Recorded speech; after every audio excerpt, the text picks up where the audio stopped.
Hi friends, John 3 verse 19 says, "And this is the condemnation, that the light has come into the world, and men loved darkness rather than light, because their deeds were evil." In verse 18, we saw that whether you will be condemned or not, the condition is already settled, the judgment is already decided, and the condition is Christ. So, why Christ? The text says, "And this is the condemnation, that the light has come into the world, and men loved darkness rather than light, because their deeds were evil."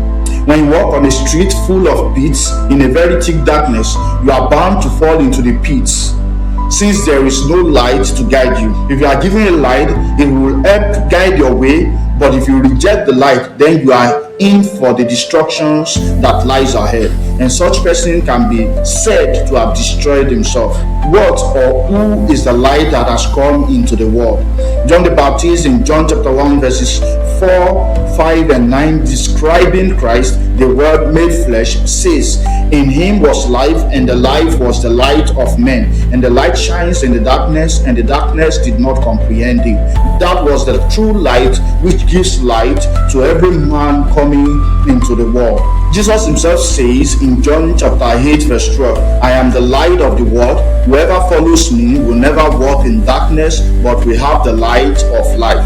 And he says in John 12 verse 46, "I have come into the world as a light, so that no one who believes in me should stay in darkness."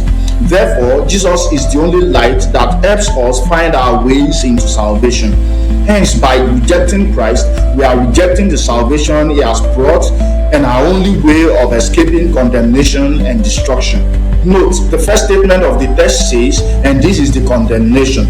Here, Jesus is defining condemnation not as something coming from the outside, but as something resulting from within.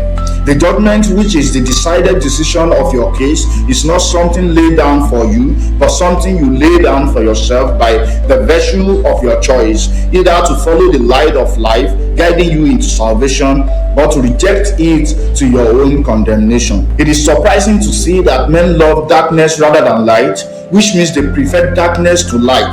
This shows that their decision is not coming from a place of ignorance, but from a place of preference. I hope you who are listening to me now will not also prefer darkness to light, condemnation to salvation, and eternal destruction to eternal life. Note, Jesus is in for your salvation, not your condemnation. Choose him today and let him guide you gently to his saving grace. Bye.